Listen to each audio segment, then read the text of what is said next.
মানিকগঞ্জে বাস ট্রাকের মুখোমুখি সংঘর্ষে ৩ জন নিহত, সবাই পোশাক শ্রমিক। গুরুতর আহতদের আনা হয়েছে ঢাকায়। দুইটা গাড়ি মুখোমুখি সংঘর্ষ হয়ে গতিবেগ বেশি ছিল দেখে তারা একবারে একটা খাদে চলে গেছে আর একটা রাস্তায় আছে। বাসের ডাইন সাইডের ড্রাইভারের থেকে শুরু করে একের পুরো পিছলা পর্যন্ত কিচ্ছু নাই। 10 দিনেও মেরামত হয়নি সাতক্ষীরার বেতনা নদীর বাঁধ। মাছের ঘের আর ফসলের মাঠ ভেসে যাওয়ার জন্য পানি উন্নয়ন বোর্ডকে দুষছে পানিবন্দী 5 ইউনিয়নের মানুষ।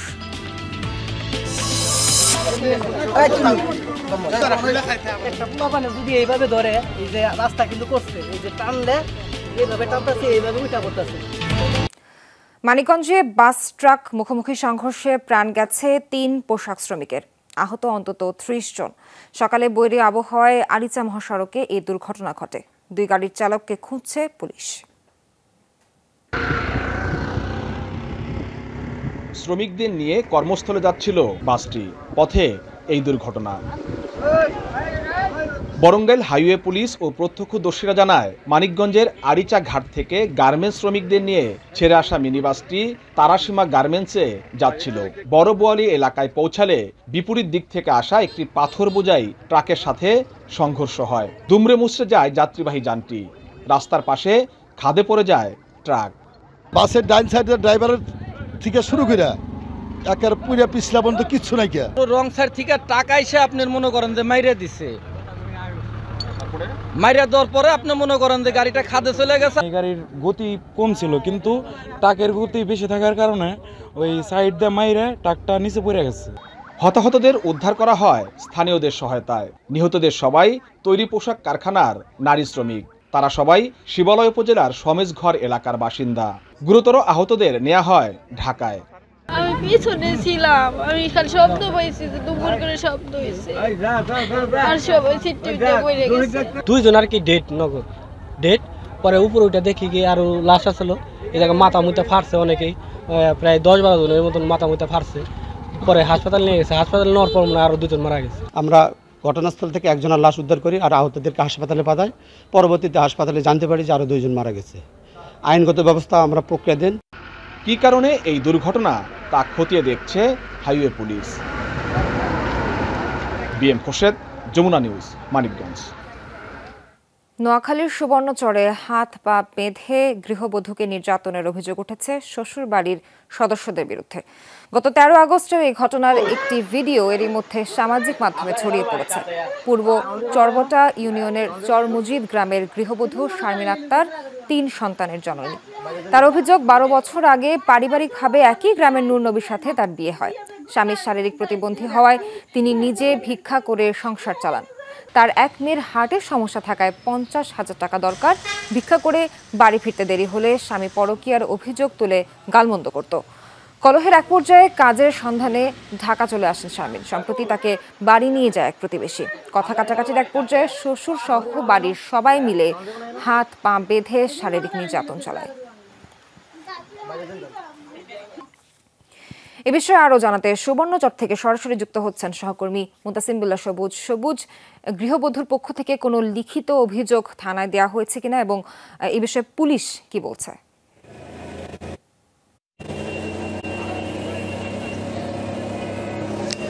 সোহার, নোয়াখালীর সুবর্ণচরের 3 সন্তানের জননীকে নির্যাতনের ঘটনায় এখন পর্যন্ত থানায় কোনো অভিযোগ জমা পড়েনি, পুলিশ এমনটি আমাদেরকে জানিয়েছেন। তবে এই গতকাল রাতেই সামাজিক যোগাযোগ মাধ্যমে নির্যাতনের ভিডিওটি ছড়িয়ে পড়ার পর রাতেই পুলিশ ভিকটিম এবং এই নির্যাতনের ঘটনার সাথে যারা জড়িত তাদেরকে পুলিশ যেটি বলছে আটক বলেনি, পুলিশ বলছে যে জিজ্ঞাসাবাদের জন্য নিয়ে আসা হয়েছে। আর এই ঘটনাটি ঘটে আসলে যেটি 13 আগস্ট। আর পুলিশ যেটি বলছে যে ভিকটিম এবং যে ঘটনার সাথে যারা জড়িত তারা সবাই থানায় আছে এবং তারা সকাল থেকে তারা কথাবার্তা বলছে এবং তারা উভয় পক্ষ অতি দরিদ্র এবং তারা চেষ্টা করছে নিজেদের মধ্যে আপস মীমাংসা করার জন্য, পুলিশ যেটি বলছে। তবে পুলিশ যেটি বলছে যে যদি ভিকটিমের পক্ষ থেকে অভিযোগ দেওয়া হয় তাহলে তারা মামলা নিবে। দোষীদের বিরুদ্ধে প্রয়োজনীয় আইনানুগ ব্যবস্থা গ্রহণ করবে। তবে যারা ঘটনার সাথে জড়িত এই যে 3 সন্তান জননীর যে স্বামী তিনি একজন প্রতিবন্ধী, তারা বলছেন যে গত 13ই আগস্ট এই গৃহবধূ এই স্বামীর বাড়িতে আসার পর তিনি আত্মহত্যার হুমকি দেওয়া হলে তাকে শ্বশুরবাড়ির যে লোকজন তারা বেঁধে রাখে এবং তার বাড়িতে খবর দেওয়া হয়। তবে সব মিলে পুলিশ বলছে যে অভিযোগ ভিকটিমের পক্ষ থেকে অভিযোগ দেওয়া হলে তারা আসামি বা জড়িতদের বিরুদ্ধে আইনানুগ ব্যবস্থা গ্রহণ করবে। সবুজ, ধন্যবাদ আপনাকে। চট্টগ্রামে MES কলেজ ও ইস্পাহানি স্কুলের শিক্ষার্থীদের মধ্যে সংঘর্ষ হয়েছে, এখনো উত্তেজনা বিরাজ করছে। সেখানে আছেন সহকর্মী শহীদুল সুমন, যাচ্ছি সুমনের কাছে। সুমন, এখন পরিস্থিতি কেমন দেখছেন, আর দুটো প্রতিষ্ঠানের মধ্যে সংঘর্ষের কারণটা আসলে কি?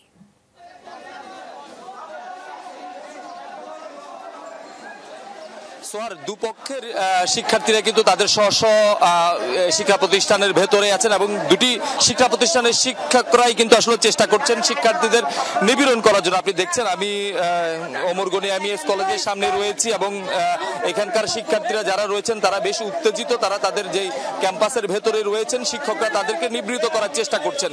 যে ঘটনাটি ঘটেছে সেটি হচ্ছে ঘণ্টাখানেক আগে ওমরগনি MES কলেজের শিক্ষার্থীরা পাশের মাঠেই আসলে খেলছিলেন। তাদের ছোড়া একটি ফুটবল আসলে ইস্পাহানি স্কুল অ্যান্ড কলেজের এক নারী শিক্ষার্থীর গায়ে লেগেছে, এমনটি আসলে অভিযোগ এখানকার শিক্ষক শিক্ষার্থীদের। এবং সেই বলটি লাগার পরেই সেই নারী শিক্ষার্থী উত্তেজিত হয়ে পড়েছেন এবং ওই শিক্ষার্থীকে আসলে মারধর করেছেন, অর্থাৎ যে বলটি ছুঁড়ে মেরেছেন তাকে আসলে মারধর করার অভিযোগ এখানকার যে ওমরগনি MES কলেজের শিক্ষকরা আসলে দাবি করছেন। তার পরপরই আসলে দুপক্ষের শিক্ষার্থীদের মধ্যে উত্তেজনা দেখা দেয় এবং তখনই ওমরগনি MES কলেজের শিক্ষকদের যে দাবি সেটি হচ্ছে যে ইস্পাহানি স্কুল অ্যান্ড কলেজের শিক্ষকরাও এসে আসলে কয়েকজন শিক্ষার্থীকে মারধর করে, ফলে দুপক্ষের মধ্যে উত্তেজনা আরো বৃদ্ধি পায়। এবং দেখছেন আপনি ওমরগনি MES কলেজের শিক্ষার্থীরা কিন্তু এখন স্লোগান দিচ্ছেন, তারা বিচার চান এবং সব মিলিয়ে তারাও আসলে ক্যাম্পাস গ্রাউন্ড থেকে তারা বেরিয়ে যেতে চাচ্ছেন।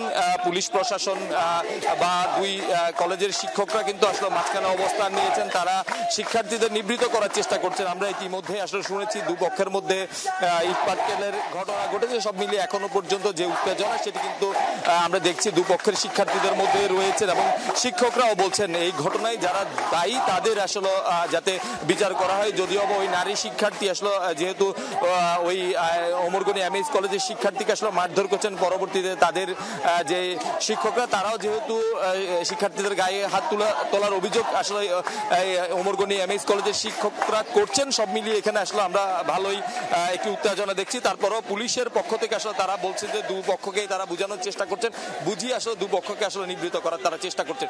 এখনো পর্যন্ত আমরা দেখছি শিক্ষকরা দুটি প্রতিষ্ঠানের সামনে অবস্থান নিয়েছেন, শিক্ষার্থীরা কিন্তু এখনো পর্যন্ত বেশ উত্তেজিত। সোহান, সুমন, ধন্যবাদ আপনাকে। বঙ্গোপসাগরে লঘুচাপের কারণে দেশের বিভিন্ন জেলায় বৃষ্টিপাত অব্যাহত রয়েছে। খুলনা সহ দক্ষিণ পশ্চিমাঞ্চলের জেলাগুলোয় গত রাত থেকে বৃষ্টি হচ্ছে, কখন হালকা কখনো মাঝারি বৃষ্টিতে বিপর্যস্ত জনজীবন। সপ্তাহের শেষ কর্মদিবসে রয়্যাল চত্বর, সোনাডাঙ্গা আবাসিক এলাকা, মৌলভীপাড়া সহ কিছু এলাকায় ভোগান্তিতে পড়ে নগরবাসী। খুলনা আবহাওয়া অফিসের তথ্য মতে সকাল 9টা পর্যন্ত গেল 24 ঘন্টায় 56.2 মিলিমিটার বৃষ্টিপাত রেকর্ড করা হয়েছে। এই বৃষ্টি আগামীকাল পর্যন্ত অব্যাহত থাকতে পারে বলে আবহাওয়ার পূর্বাভাসে বলা হয়েছে। এখানে অনেক ঝামেলা হচ্ছে, একদম হাঁটু সমান পানি, তার মধ্যে থেকে আমরা বের হয়ে আসছি। বৃষ্টি হলে এরকম পানি ভরে যায়, অনেকের ঘর বাড়িতে পানি উঠে যায়। পানি নিষ্কাশনের যে ব্যবস্থা, যে সিস্টেমটাই আসলে সঠিক হয়নি। যদিও ড্রেন উঁচু হয়েছে, ড্রেন বড় হয়েছে, কিন্তু পানিটা নিষ্কাশন হচ্ছে না। 10 দিনেও মেরামত হয়নি সাতক্ষীরা বেতনা নদীর ভেঙে যাওয়া বাঁধ। লোকালয়ে পানি ঢুকে এরই মধ্যে ভেসে গেছে কয়েক হাজার হেক্টর মাছের ঘের, নষ্ট হয়েছে ফসলের আবাদ। পানিবন্দী 5 ইউনিয়নের মানুষ। এমন দুর্ভোগের জন্য পানি উন্নয়ন বোর্ডের গাফিলতিকে দুষছে ক্ষতিগ্রস্ত বাসিন্দারা।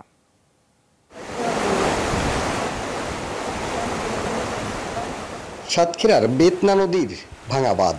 গেল 10 দিন ধরে এভাবেই পানি ঢুকছে লোকালয়ে, পানিবন্দী লাখো মানুষ।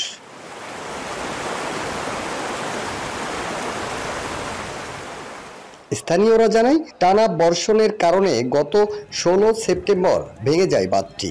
তারপর থেকে পানিবন্দী তালা উপজেলার নগরঘাটা, সরুলিয়া সহ 5 ইউনিয়ন বাড়ছে ভোগান্তি। নগরঘাটা, কাবাইডাঙ্গা, হরিংকোলা, গোলপাতা, গাছা, খৈরডাঙ্গা, মেটিডাঙ্গা এসবগুলো সব প্লাবিত। তবে বেশি ক্ষতি হয়েছে নগরঘাটা ইউনিয়ন। 10 দিনও লাগার কথা না, এটা যদি তারা না পারে আমাদেরকে বললেও ইউনিয়নবাসীর উদ্যোগে এখানে কিছু বাঁশ খুঁটি মেরে আমরা নিজেরাই শেষ করতে পারতাম। সবাই একই অবস্থায় আছি, বাথরুমের সমস্যা, মানে কল টিউবওয়েল সব ডুবে আছে, ঘর বাড়ি রান্না খাওয়া সব দিক থেকে সমস্যা আমাদের। বাঁধ ভেঙে তলিয়েছে 150 হেক্টর জমির ফসল, ভেসে গেছে অসংখ্য মাছের ঘের, সব হারিয়ে নিঃস্ব মানুষ। প্রশ্ন, কবে মিলবে মুক্তি? সব নষ্ট হয়ে গেছে, কিছু নেই। 1.5 কোটি টাকা খরচ, শুধু একটা টাকা বেচতে পারি নাই। 600 কোটি টাকার ঘের, আর ঘের মাছ গরু ছাগল, এখন মানুষের অসহায় অবস্থা। কলরা থেকে যে আশাশুনি পর্যন্ত যে বেতনা নদী, এই বেতনা নদী সংস্কার হয়নি, সংস্কারের পয়সা লুটপাট হয়ে গেছে। ক্ষতিগ্রস্ত এলাকা পরিদর্শন করেছেন প্রশাসনের কর্মকর্তারা, চলছে পানি নিষ্কাশন। পানি যেখানে বাধা হবে সেখানে ক্লিয়ার করে দেওয়া হবে, সেটা আমার যদি সরকারি জায়গা হয় সেটা পুরোটাই ক্লিয়ার হয়ে যাবে। ড্রাইভার এখন কাজ করতেছি আমরা জনগণের জন্যই, এটাই বলবো আর কি। আর যা ক্ষতি হয়েছে আমরা দুঃখ প্রকাশ করছি। এটি একটি রান্নাঘর। বাঁধ ভেঙে এ অঞ্চলের গোটা জনপদের চিত্র কিন্তু একই। 30 ফিট বাঁধ মেরামতে কোনোভাবেই 10 দিন লাগার কথা নয় বলছেন জেলা প্রশাসক, জানিয়েছেন ব্যবস্থা নিচ্ছেন। আকরামুল ইসলাম, যমুনা নিউজ, সাতক্ষীরা। চট্টগ্রাম 6 আসনের সাবেক সংসদ সদস্য ABM ফজলে করিম চৌধুরীকে 2 দিনের রিমান্ড শেষে কারাগারে পাঠানো হয়েছে। সকালে কড়া নিরাপত্তার মধ্য দিয়ে চট্টগ্রাম জেলা পুলিশ কার্যালয় থেকে ফজলে করিমকে কারাগারে নেওয়া হয়। গত 24 সেপ্টেম্বর ফজলে করিমকে 2019 সালে মনিরিয়া যুব তাবলিগ কমিটির কার্যালয় ও হেফাজতখানা ভাঙচুর মামলায় 2 দিনের রিমান্ড মঞ্জুর করেন আদালত। একই দিন আরও 4টি মামলায় গ্রেফতার দেখানো হয় সাবেক এই সংসদ সদস্যকে। গত 12 সেপ্টেম্বর ভারতে পালানোর চেষ্টাকালে আখাউড়া সীমান্ত থেকে ফজলে করিমকে আটক করে বিজিবি। হাত দিয়ে টানতে উঠে যাচ্ছে সড়কের কার্পেটিং, ফাটল ধরেছে 3টি কালভার্টেও। শেরপুর সদরে পাকুড়িয়া সড়ক নির্মাণ কাজে নিম্নমানের সামগ্রী ব্যবহারের অভিযোগ করেছেন এলাকাবাসী। ঠিকাদার সব অস্বীকার করেছে। এলজিইডি বলছে অনিয়ম থাকলে ব্যবস্থা নেওয়া হবে। শেরপুর সদরের পাকুড়িয়া তিলকান্দি সড়ক ঢালাই হয়েছে কয়েকদিন আগে, হাত দিয়ে টানতেই এখন উঠে যাচ্ছে কার্পেটিং। একটা পোলাপানে যদি এইভাবে ধরে, এই যে রাস্তা কিন্তু করছে, এই যে টানলে যেভাবে টানতেছে এইভাবে উঠা পড়তেছে, তাহলে আপনারা দেখেন কিভাবে রাস্তাটা হয়েছে। বৃষ্টির পানি এই রাস্তা নিচ দিয়ে যায় ডাইরেক্ট, এই যে সাইডে ব্লকটি আছে, ব্লকের নিচ দিয়ে যায় পানি যায় প্রবেশ করতেছে, বাইরে যেতেছে। সড়কটি নির্মাণের সময় নদীর শাসন সহ কালভার্টের কাজও হয়েছে। এরই মধ্যে বিভিন্ন স্থানে দেখা দিয়েছে ধস আর ফাটল। ঝুঁকিপূর্ণ একটি কমিউনিটি ক্লিনিকও। প্রকল্পে নিম্নমানের সামগ্রী ব্যবহার সহ অনিয়মের অভিযোগ এলাকাবাসীর। 3টা কালভার্টের মাঝখানে বরাবর একদম ফাটল হয়ে গেছে গা। গার্ডওয়ালটা অনেক আগে করা ছিল, সব ফাইটে গেছে গা, ভাঙ্গা যাওয়ার অবস্থায়। কিন্তু এটা নতুন করে না কইরা এই অবস্থায় তারা কাজ করে গেছে, এখন অনেক জায়গায় ভাঙ্গে ভেঙে গেছে গা। একটা গাড়ি ঘুরাইলে অ্যাক্সিডেন্ট হইলে তাহলে সমস্যা না, আমরা এটা বলছি কিন্তু মানে না। এলজিইডির আওতাধীন 770 মিটার সড়কে নির্মাণ কাজ করছে রিফাত এন্টারপ্রাইজ। কাজে অনিয়মের কথা অস্বীকার করে ঠিকাদার প্রতিনিধি দিলেন ভিন্ন ব্যাখ্যা। কিছু কুচুকরি মহল এখন একটা আমাদের কাছে উক্ত কাজের চাঁদাবাজি করার জন্য পায়তারা করে আমাদের কাজটার ব্যাঘাত সৃষ্টি করতেছে। আমি ঊর্ধ্বতন কর্তৃপক্ষের এর সঠিক বিচার চাই। এলজিইডির দাবি সামগ্রিক কাজের মান সন্তোষজনক, ত্রুটি থাকলে ব্যবস্থা নেওয়া হবে। ভারী বর্ষণে মাটির কাজ বা অন্য কোনো কাজের যদি কোনো ক্ষতি বা কোনো ত্রুটি হয়ে থাকে, ঠিকাদারের মাধ্যমে এই কাজটি আমরা সমস্যার সমাধান করব এবং সমস্যার সমাধানের সাপেক্ষে ঠিকাদারকে আমরা এই কাজের চূড়ান্ত বিল প্রদান করব। গত বছরের নভেম্বরে শুরু হয় প্রকল্পের কাজ। কয়েকদিনের মধ্যেই তা শেষ হওয়ার কথা। বরাদ্দ ধরা হয়েছে 1,05,00,000 টাকা। ওবায়দুর রহমান, যমুনা নিউজ। পঞ্চগড় জেলা শহরে কুকুরের কামড়ে আহত হয়েছেন 13 জন। গত রাত 8টার পর থেকে জেলা শহরের পৃথক স্থানে কুকুর কামড়ের এই ঘটনাগুলো ঘটে। জখম সবাই সদর হাসপাতালে ভ্যাকসিন ও চিকিৎসা সেবা নিয়েছেন। বেশিরভাগ মানুষের পায়ে কামড়েছে কুকুর। আহত 13 জনের মধ্যে একজন পঞ্চগড় আধুনিক সদর হাসপাতালের সিনিয়র স্টাফ নার্সও রয়েছেন। ভুক্তভোগীদের বর্ণনা মতে কয়েকটি কুকুর রাস্তায় রাস্তায় ঘুরে বেড়াচ্ছিলেন। এর মধ্যে একটি কুকুর মানুষকে তাড়া করে। কুকুরগুলো শনাক্ত করে ব্যবস্থা না নেওয়া হলে আরও অনেকেই কুকুরের কামড়ের শিকার হতে পারেন বলে আশঙ্কা তাদের। এদিকে কুকুরটি শনাক্ত করে পাকড়াও করতে পৌরসভার পক্ষ থেকে একটি দল মোতায়েন করা হয়েছে বলে জানিয়েছে পৌর প্রশাসক।